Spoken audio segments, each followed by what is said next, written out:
6 mois, c'est le temps pris par l'association La Formation des Formateurs et la Jeunesse en Technologie de l'Information et la Communication, également en éducation pour inculquer aux mères célibataires l'esprit du leadership. Initiative aux multiples facettes du projet Lead Femmes, dont les rideaux se referment ce 5 mars 2025 au quartier Melun dans le 6e arrondissement. Ce genre de formation a de multiples atouts.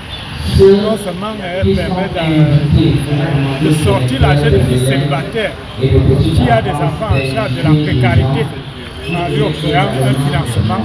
Ça permet également de nourrir sa petite famille. Il y a des atouts sont multiples et faire savoir à d'autres que la vie ne s'arrête pas dans la débauche, qu'elles peuvent elles-mêmes se prendre en charge. Se prendre en charge grâce à des connaissances acquises dans l'apprentissage des activités génératrices de revenus, les rôles et avantages de l'APEE, entre autres, meublent les modules de la formation. Aujourd'hui, au moment où nous célébrons et nous commémorons la Journée internationale de la femme 2025, nous avons célébré les femmes vulnérables, notamment les femmes qui sont dans les APE, des écoles publiques et privées, et qui sont des mères célibataires qui scolarisent des enfants. En fait, nous avons constaté que ces femmes ont beaucoup de difficultés à pouvoir scolariser les enfants. Or, dans un contexte où on parle d'éducation de qualité pour tous, il était important de faire quelque chose pour cette couche défavorisée de la population, notamment les mères célibataires vulnérables et marginalisées avec des enfants en âge scolaire qui sont scolarisés. Des attestations de fin de formation sont ainsi remises pour valoriser les efforts fournis.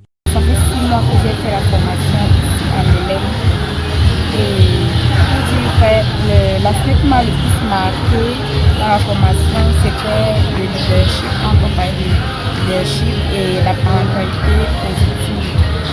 Pour ce qui est d'aujourd'hui, je suis tellement émue, je ne m'attendais pas à recevoir un chèque, je ne m'attendais pas à recevoir un parchemin. Donc, je vois tout ça à la fondatrice. À tout faire un business, il faudra déjà faire les comptes. Il faudra avoir un cahier où on pourra noter tout ce que nous avons acheté au départ pour commencer un business et avoir un cahier qui pourra nous permettre de suivre ce business au fur et à mesure, de contrôler les bénéfices et de contrôler les pertes.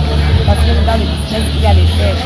Donc, savoir comment faire quand on a une perte, quand on a un bénéfice.